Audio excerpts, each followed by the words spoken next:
Всем привет! Хочу поделиться такой проблемой. Мопед Kenroad XT5018 с двигателем 139 FMB. Поменял поршневую, заменил голову, заменил цилиндр, заменил коленвал.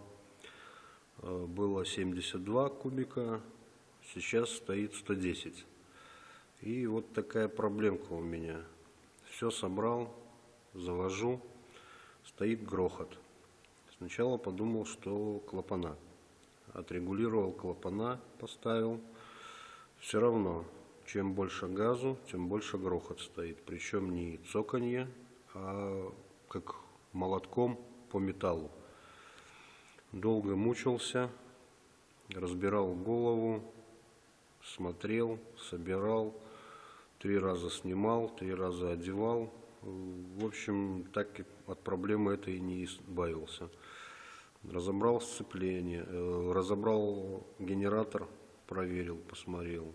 Магнит цел, все целое. Разобрал сцепление сейчас. Причем, когда заводишь, выжимаешь сцепление, грохот все равно не прекращается.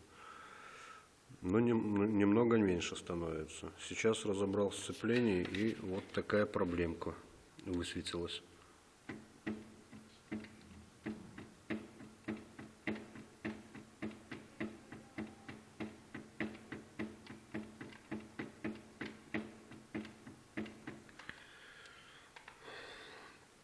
Короче, получается, что подшипники, отсюда плохо видно, в посадочном гнезде гуляют взад-вперед. Вот, может, кто-нибудь подскажет, как справиться с этой проблемой. Либо менять новое, выпрессовывать, ставить, либо, может, можно что-нибудь подложить. В самом блоке получается. Всем спасибо. Извините, завести сейчас не могу, чтобы показать, как он гремит. Но в дальнейшем брошу, может быть, другое видео.